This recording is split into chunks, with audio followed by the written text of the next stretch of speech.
Taste the Daily. அதிமுகவை சேர்ந்த ஜவஹர் அலியிடம் கேள்விகளை கேட்கிறேன். ஜவஹர் அலி சார், 2026 தேர்தலை அதிமுக தொடங்கிடுச்சுன்னு எடுத்துக்கலாமா? ஏன் அப்படின்னா நாங்கள் ரொம்ப ஸ்ட்ராங்காக இருக்கோம் அப்படின்னு சொல்லிட்டு திமுக சொல்லிட்டு இருக்காங்க. ஸோ திமுக அன்கோ வந்து ரொம்ப ஸ்ட்ராங்காக இருக்காங்களா உண்மையிலேயே? வணக்கம் மேடம். அதாவது வந்து திமுக ஸ்ட்ராங்கா இருக்கிறாங்கன்னு சொன்னாங்கன்னா எதுல இருக்காங்க? அதாவது மக்கள் பலத்துல ஸ்ட்ராங்கா இருக்கிறாங்கன்னு கேள்வி எழுதுல. மக்கள் வந்து இவர்களுக்கு ஓட்டு போடுவாங்களா?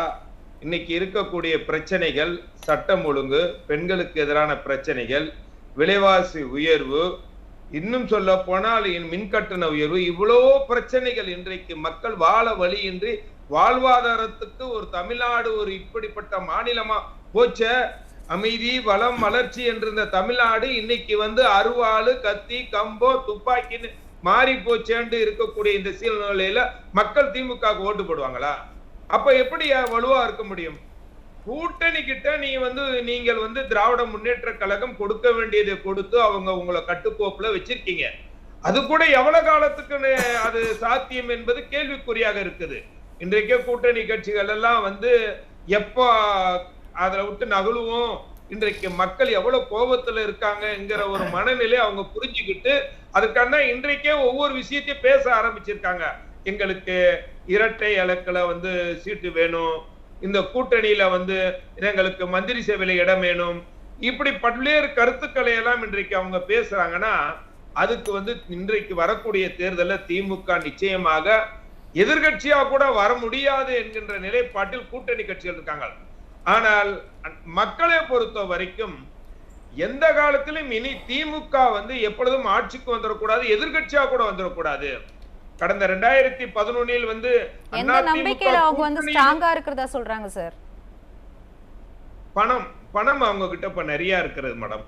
கொள்ள அடிச்சிருக்க பணம் வந்து பல லட்சம் கோடி, 1000 கோடிகள் பல லட்சம் கோடியை கொடுத்து மீண்டும் ஓட்டுக்களை வாங்கி விடலாங்கிற ஒரு நப்பாசையில அவங்க இருக்கிறாங்க. பல லட்சம் கோடிகளை வந்து மக்கள் நல திட்டங்கள்ல போட்டிருந்தா அவங்க ஈஸியா ஜெயிக்கலாமே. நீங்க என்னைக்கு இவங்களுக்கு வந்து மக்கள் நல திட்டங்கள் இது வரைக்கும் எந்த ஆட்சி காலத்துல கருணாநிதி முதல் கொண்டு இப்போ வரைக்கும் ஸ்டாலின் வரைக்கும் எந்த காலத்துல மக்களுக்கான திட்டங்களை கொண்டு வந்திருக்காங்க? எந்த காலத்துல வாக்குறுதியை நிறைவேற்றி இருக்கிறாங்க? அவங்க சொன்ன வாக்குறுதிகள்லாம் என்ன ஆச்சு? பழைய ஓய்வூதிய திட்டத்தை கொண்டு வரும்னு சொன்னாங்களே, இன்றைக்கு அரசு ஊழியர்கள் 12 லட்சம் பேர், அவர்கள் குடும்பத்தை சார்ந்த 50 லட்சம் பேர் இவங்களுக்கு ஆதரவா ஓட்டு போட்டுருவாங்களா? சிறுபான்மை மக்களுக்கான இடஒதுக்கீட்டை உயர்த்தி தருவோம், சிறை கைதிகளை எல்லாம் விடுதலை செய்வோம்னு சொன்னாங்களே, அந்த வாக்குறுதியை கொடுத்து தானே 2021 வெற்றி பெற்றாங்களே. அவர்களை சார்ந்தவர்கள் வந்து சிறுபான்மை மக்கள் ஓட்டு போடுவாங்களா? இன்றைக்கு லேப்டாப் கொடுக்காத நிலையால மாணவர்கள் ஓட்டு போடுவாங்களா? இன்னைக்கு யாரு ஓட்டு போடுவாங்க? இன்னைக்கு தாலிக்கு தங்கத்தை நிறுத்திட்டாங்க, பெண்களுக்கான திட்டங்களை எல்லாம் நிறுத்திட்டாங்க. சரி, நீங்க சொல்ற கணக்கு ஒரு பக்கம் இருக்கட்டும் சார். அவங்க கிட்ட பல லட்சம் கோடி இருக்கு அப்படின்னு சொல்றீங்க, ஓகே. இப்போ கூட்டணி கட்சிகள் வந்து ரொம்ப ஸ்ட்ராங்கா இருக்காங்க அப்படின்னு தானே சொல்றாங்க. ஸோ அதனால வந்து நாங்க வந்து 2026 தேர்தலில் சந்திக்க தயாரா இருக்கோம், ஆல்ரெடி சந்திச்சுட்டு இருக்கோம் நாங்க அப்படின்னு சொல்றாங்களே. கூட்டணி கட்சிகள் ரொம்ப ஸ்ட்ராங்கா இருக்குன்னு சொல்லியிருக்காங்களே. அதான் திமுக என்ன சொல்றாங்க, கூட்டணி கட்சிகள் நாங்க வலுவா இருக்கிறோம். ஆனா திமுக வலுவா இருக்குன்னு என்னைக்குமே திமுக சொன்னதுல, ஸ்டாலின் சொன்னதுல, உதயநிதியும் சொன்னதுல. அப்ப கூட்டணி கட்சிகள் இல்லனா திமுக ஸ்ட்ராங் கிடையாதா? இல்லையே, அது எல்லாத்துக்கும் தெரிஞ்ச விஷயம் தானே. திமுக வந்து கூட்டணி கட்சிகளுடைய பலத்தை வச்சுதான் இது வரைக்கும் வெற்றி பெற்றிருக்காங்க. திமுகவுக்கு ஓட்டு கிடைக்கல. ஆனா இப்ப கூட்டணி கட்சிகள் மேலேயே மக்களுக்கு ஒரு கோபம் வந்திருக்கு, ஒரு வெறுப்பு வந்திருக்கு. இந்த 4 வருஷத்துல இன்றைக்கு தமிழகத்துல நடக்கூடிய லாக்அப் டெத் 25வது லாக்அப் டெத் நடந்திருக்குது. அதே மாதிரி கள்ளச்சாராயம் பெருகி 72 பேர் இறந்தாங்க. பெண்களுக்கு எதிரான வன்கொடுமைகள் நடக்குது. சட்டம் ஒழுங்கு இது வரைக்கும் இந்தியாவில் எந்த மாநிலத்திலும் இவ்வளவு கேவலப்பட்ட ஒரு அரசாங்கம் நடந்ததே இல்லைங்கிற அளவுக்கு ஒரு சட்டம் ஒழுங்கு கேடு கட்டு போயிருக்கு. அப்படி இருக்கிற நிலையில இந்த கூட்டணி கட்சிகள்னா ஒரு வார்த்தை பேசலையே. இவர்களுக்கு ஆதரவா இருந்தது நாம எவ்வளவு தப்புங்கிற ஒரு மனநிலைக்கு மக்கள் தள்ளப்பட்டிருக்காங்க. இன்றைக்கு ஒரு தலித் மக்களுடைய பிரதிநிதித்துவமாக இருக்கக்கூடிய விடுதலை சிறுத்தைகள் தலித் மக்களுடைய பிரச்சனைகளை இதுவரைக்கும் பேசினாங்களா? இல்ல. அந்த அப்ப நீங்க சொல்றத பார்த்தா கூட்டணி கட்சிகள் இருக்கிறதுனால திமுக வந்து ஸ்ட்ராங்கா இருக்கிற மாதிரி காமிச்சுக்கிறாங்க. கூட்டணி கட்சிகள் வெளியே வந்துட்டாங்க அப்படின்னா அவங்க ஸ்ட்ராங் கிடையாது அப்படின்றத சொல்றீங்க.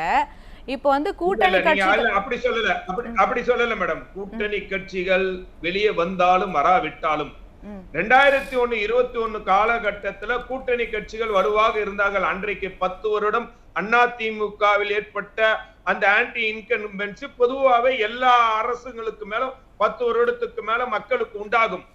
அதை இந்த கூட்டணி கட்சிகள்லாம் பயன்படுத்தி பொய்களை சொல்லி மக்களை ஏமாற்றி மக்களை வந்து எவ்வளவுக்கு எவ்வளவு ஏமாத்த முடியுமோ அத ஒரு பூச்சாண்டி வேலையெல்லாம் காட்டி தான் வெற்றி பெற்றாங்க. ஆனால் இன்றைக்கு மக்கள் வந்து அதை உணர்ந்திருக்காங்க. அதிமுக ஆட்சியில எத்தனையோ திட்டங்கள் வந்தது, 11 மருத்துவக் கல்லூரி வந்தது, பெண்களுக்கான திட்டங்கள் வந்தது, இந்த ஓய்வூதியம் வந்தது, பொங்கலுக்காக 2500 ரூபாய் கொடுத்தாங்க. இந்த தமிழ்நாடு எல்லா வகையிலையும் வந்து வளம் பெற்றது. இன்றைக்கு தமிழ்நாடு இப்படி போயிருக்கேங்கிற ஒரு மனநிலை இன்றைக்கு மக்களிடம் வந்திருக்கு.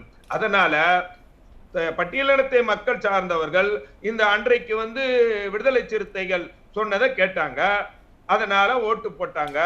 அதே போன்று வந்து தொழிலாளர் வர்க்கத்தை சேர்ந்தவர்கள் இந்த கம்யூனிஸ்டுகள் கூட்டணியில இருக்கிறாங்கிறதுக்காண்டி அவர்கள் போட்டு. ஆனா இன்னைக்கு கம்யூனிஸ்டுகள் என்ன பண்றாங்க? தொழிலாளருக்கு எதிராக இந்த அரசாங்கம் இருக்கிறதா இதுவரைக்கும் தட்டி கேட்டிருக்காங்களா? அப்போ திமுக மேலயும் மக்கள் அதிருப்தியில இருக்காங்க, திமுக மேலயும் அதிருப்தியில இருக்காங்க மக்கள், கூட்டணி கட்சிகள் மேலயும் அதிருப்தியில இருக்காங்க அப்படின்னு சொல்ல வரீங்க? ஆமா மேடம். ஒவ்வொரு பகுதி மக்களும் நீங்க வந்து தொழிலாளர் வர்க்கமா விவசாய மக்களா? விவசாயிகளுக்கு சொன்ன வாக்குறுதிகள் என்னாச்சு? விவசாய கடனை ரத்து செய்வேன்னு சொன்னது செஞ்சாங்களா? நீங்க இப்ப பொதுமக்கள் எடுத்துங்க, மாதம் மின் கட்டணத்தை கொண்டு வருவோம் சொன்னாங்களா? செஞ்சாங்களா?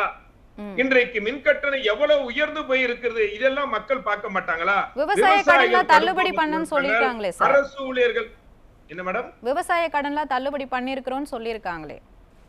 இல்ல விவசாய கடனும் தள்ளுபடி செய்யல, கல்வி கடனை ரத்து செய்யல. இன்றைக்கு அவர்கள் சொன்ன நகை கடன் சொன்னாங்க, நாங்க நீங்க நகையெல்லாம் போய் அடகு வைங்க, அதையெல்லாம் மீட்டு தருவோம்னு சொன்னாங்க. கேஸ் மானியத்தை சொன்னாங்க. எத்தனையோ 520 பொய்யான வாக்குறுதிகளை 10% வாக்குறுதிகளை கூட நிறைவேற்றல. இதுதான் இது இன்றைக்கு. அது இல்லாம இன்றைக்கு தமிழக மக்களை வந்து வேண்டுமென்றே மத்திய அரசாங்கத்துக்கு மேல அப்படியே திசை திருப்பி இது அப்படியே மீண்டும் அந்த வாக்குகளை பெறலாங்கிற ஒரு எண்ணத்துலதான் இந்த அரசாங்கம் செயல்படுது. அவர்கள் 520 வாக்குறுதிகள் அவங்க கொடுத்தது. இப்போ இந்த எல்லா திட்டங்கள் எல்லா வாக்குறுதிகளையும் நிறைவேற்றினாங்களா நிறைவேற்றலையான்றது மக்களுக்கு தெரியும். அதே சமயம் ஆனா இப்ப வந்து அவங்க விளம்பரம் செய்யறது என்னன்னா, நாங்க மக்கள் நல திட்டங்களை பத்தி தான் முழு நேரமா யோசிச்சுட்டு இருக்கோம் அப்படின்னு சொல்றாங்க. மக்கள் நல திட்டங்களை பத்தி தான் யோசிச்சுட்டு இருக்கோம், அதை செயல்படுத்துறது தான் நாங்க மும்முரமா இருக்கோம் அப்படின்னு சொல்றாங்க. அதாவது மக்களை பத்தி நினைச்சுக்கிட்டு இருக்காங்களா, தன்னுடைய குடும்ப மக்களை பத்தி நினைச்சுக்கிட்டு இருக்காங்களாங்கிறது எல்லோத்துக்கும் தெரிஞ்ச விஷயம். தன்னுடைய குடும்பத்துக்காக வேண்டி பிரதமரை மோடியை சந்திச்சு 15 நிமிடம் தனியா சந்திச்சு அவர் சலாம் போட்டு சரண்டர் ஆனவர் தான் ஸ்டாலின். இங்க வந்து வீராப்பு பேசிக்கிட்டு இருக்காரு. ஆனா மக்களை பத்தி நீங்க யோசிச்சீங்கன்னா இத்தனை கள்ளச்சாராய மரணம் ஏற்பட்டிருக்குமா? இல்ல அவங்க பிரதமரை சந்திச்சா வந்து மக்களுக்காக போய் சந்திச்சோன்னு சொல்லிக்கிறாங்க. அதிமுக ஆட்கள் யாராவது போய் சந்திச்சாங்கன்னா அவங்க தேவைக்காக சந்திச்சுக்கிறாங்கன்னு சொல்றாங்க. இப்போ அவங்க வந்து எதுக்காக சந்திச்சாங்கன்னு நீங்க சொல்றீங்க? நீங்க எதுக்காக செஞ்சிட்டாங்க? நீங்கள் இன்றைக்கு தமிழகத்துல வந்து 30,000 கோடி ரூபாய் ஊழல் நடந்திருக்குன்னு அந்த மந்திரி சபையில் இருக்கக்கூடிய பிடிஆர் பழனி வேல்ராஜன் சொன்னாரு. பல ஆயிரம் கோடிகளை வெளிநாட்டுகள்ல பதுக்குறாங்கிறாங்க. நீங்க பாத்தீங்கன்னா அமலாக்கத்துறை ரெய்டு நடத்திட்டாங்க. இங்க டாஸ்மார்க்ல மிகப்பெரிய ஊழல் நடந்திருக்கு. பாட்டிலுக்கு 10 ரூபா வீதம் வருஷத்துக்கு 4,500 கோடி ரூபாய் நீங்க அடிச்சாங்க. இந்த 4 வருஷத்துல அதனுடைய தொகை இதுவரைக்கும் பல லட்சம் கோடிகளை வந்து இவங்க கொள்ளை அடிச்சிருக்காங்கிறது அமலாக்கத்துறை தெளிவாக கண்டுபிடிச்சிருக்காங்க. அதை சரி செய்யணும்னா தான் போய் முதலமைச்சர் வந்து எப்பயுமே வந்து நிதி ஆயோக் கூட்டத்துல கலந்து கொள்ளாதவர் இந்த முறை மட்டும் ஏன் கலந்துகிட்டாரு? அங்க போய் பிரதமரை சந்திக்கக்கூடிய வாய்ப்பு. அவர் வந்து பிரதமரை சந்திச்சதுக்கான காரணம் இருக்கு அப்படின்னு சொல்லிருக்கீங்க. அதாவது பர்சனல் ரீசன்ஸ்க்காக தான் அவர் வந்து போய் பிரதமரை சந்திச்சிருக்காருன்னு சொல்லிருக்கீங்க. தொடர்ந்து பேசலாம் சார். ஒரே ஒரு நிமிஷம் சார். சொல்லுங்க. நீங்க இன்னைக்கு நான் கேக்குறேன், ம். இன்னைக்கு போராடக்கூடிய மக்கள், இன்னைக்கு உரிமைக்காக போராடக்கூடிய மக்கள் காவல்துறையை வச்சு நீங்க எந்த அளவுக்கு நசுக்கிறீங்க? ஆனா உண்மையிலே இன்னைக்கு சட்டம் ஒழுங்கு எப்படி போயிருக்கு? இன்னும் சொல்ல போனா நீங்க ஒரு காவல் நிலையத்தை ஒரு ரவுடிகள் அடிச்சு உணர்க்கிறாங்க. இது வரைக்கும் தமிழ்நாட்டுல இப்படிப்பட்ட சம்பவம் எங்கேயா நடந்திருக்கா? ஆனா உங்களுக்கு கிளி ஜோசியம் பாக்குறவன், பஞ்சு மிட்டாய் விக்கிறவனை மட்டும் கைது செஞ்சீங்க. கண்டிப்பா சார். இந்த 4 ஆண்டு ஆட்சியில நடைபெற்ற காவல் நிலைய மரணங்களா இருக்கட்டும் சரி, கள்ளச்சாராய மரணங்களா இருக்கட்டும் சரி, கொள்ளைன்னு என்னென்ன நடந்ததோ எல்லாமே வந்து தேர்தலில் எதிரொலிக்கும் அப்படின்றத நம்ம நம்பலாம். தொடர்ந்து பேசலாம் சார். தொடர்ந்து பேசலாம் சார். உங்ககிட்ட வரேன் நானு. ஒரே ஒரு நிமிஷம், ஒரு செகண்ட்ல முடிச்சிடறேன். தமிழக மக்கள் வந்து வாழ்வாதாரத்துக்கு வழியின்றி தமிழ்நாட்டுல வாழலாமா, தமிழ்நாட்டை விட்டு போயிடலாமாங்கிற ஒரு மனநிலைக்கு தள்ளப்பட்டிருக்கக்கூடிய இந்த விடியாத ஆட்சி எப்போ புரியுது. மக்களுடைய மனநிலையை பிரதிபலிக்கிறீங்க. புரியுது சார். தொடர்ந்து பேசலாம். திரு ஜவஹர் அலி சார், இந்த தேர்தல் யாருக்கு சாதகமாக இருக்கும், நீங்க எப்படி பாக்குறீங்க? அதாவது இந்த தேர்தல் சாதகம் பாதகங்கள் எல்லாம் இல்லை. இன்றைக்கு அது ஒரு திமுகவுக்கு சம்மட்டி அடியான தேர்தலாக இருக்கும். 31 வருடம் அதிமுக ஆட்சி செய்து தமிழ்நாட்டுல கல்வியில புரட்சி, வேலை வாய்ப்புல எழுச்சி, தமிழ்நாட்டை வந்து எல்லா துறைகளிலும் முன்னணி மாநிலமாக கொண்டு வந்த கட்சி அதிமுக. மக்களை படி என்று சொன்ன அதிமுக இன்றைக்கு கல்வியில் இன்றைக்கு தமிழகம் எல்லா துறையிலும் முன்னணி இருக்கு. ஆனால் இன்றைக்கு இந்த திமுக மக்களை குடி என்று சொல்லி இன்றைக்கு குடிகார மாநிலமாக இன்றைக்கு தமிழ்நாட்டை உருவாக்கி இருக்கக்கூடிய இந்த ஆட்சியை வீட்டுக்கு அனுப்பணும், மக்கள் விரோத திமுக ஆட்சியை வீட்டுக்கு அனுப்பணும் என்ற ஒற்றை குறிக்கோள் தான். அந்த ஒற்றை குறிக்கோளோட இந்த தேர்தல் களத்தை சந்திக்கிறோம்.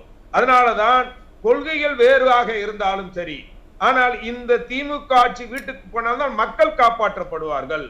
தமிழகத்தை மீட்கணும்னால் இந்த ஒற்றை குறிக்கோளோட எந்த கொள்கையுடைய கட்சியா இருந்தா கூட அதை நம்ம சேர்த்து தேர்தல் களத்தை கண்டு அதில் வெற்றி பெற்று நம்முடைய ஆட்சியை உருவாக்கிட்டால் அதன் பிறகு தமிழகத்திலே மீண்டும் சிறப்பா கொண்டு போக முடியும் என்கின்ற ஒரே ஒரு காரணத்துக்காண்டிதான் புரட்சி தமிழர் அண்ணன் எடப்பாடியார் அவர்கள் இன்றைக்கு நாளை மறுதினத்திலிருந்து தேர்தல் பிரச்சாரத்தை துவக்க இருக்கிறார். ஒரு விஷயத்தை நான் சொல்லி நிறைவு செய்யறேன். நம்ம நண்பர் மோகன் சொன்னாரு, நாங்கள் 2021 இருந்து வெற்றி பெற்றிருக்கோம், 2021 தொடர் தோல்விகளை வெற்றி பெற்றிருக்கோம், அதிமுக தோற்று போயிருக்கு அப்படிங்கிறாரு. அவர் கடந்த கால வரலாறுகள்லாம் பார்க்கணும். 2011 இருந்து 2021 வரைக்கும் திராவிட முன்னேற்ற கழகம் தொடர்ச்சியாக 13 தேர்தல்களில் தோல்வி அடைஞ்சிருக்காங்க. இது எல்லாம் அவர்களுடைய வரலாறு. ஆனால் அவர்கள் இப்பயும் அந்த பணத்தை கொடுத்து மக்களை ஏமாத்தலாம் அப்படிங்கிற ஒரு நிலைப்பாடுல வச்சிருக்காங்க. அப்படிதான் பணத்தை கொடுத்து ஒட்டுப்பட. ஒரு நிமிஷம் முடிச்சிடறேன். அதாவது பெண்களுக்கு நாங்க நிறைய நேரம் இல்ல சார், நம்ம அடுத்த பங்கேற்பாளர்கள் ஒரு செகண்ட்ல முடிச்சிடறேன் மேடம். அதாவது பெனிஃபிட்னா 1000 ரூபாய் கொடுக்கிறேன்னு சொல்லி தராதரம் பார்த்து கொடுத்துட்டு மின்சார கட்டணமும் விலைவாசி உயர்வு மூலமா மக்களிடமிருந்து 5000 ரூபாயை பிடுங்கக்கூடிய இந்த அரசுக்கு பொதுமக்கள் பெண்கள் ஓட்டு போடுவாங்களா? மாணவர்கள் குறிப்பாக லேப்டாப் 4 வருஷமா கொடுக்காத அந்த இளைஞர்கள் யாருக்கு ஓட்டு போடுவாங்க? இதெல்லாம் இந்த தேர்தல் களத்தில் எதிரொலிக்கும். சரிங்க சார்.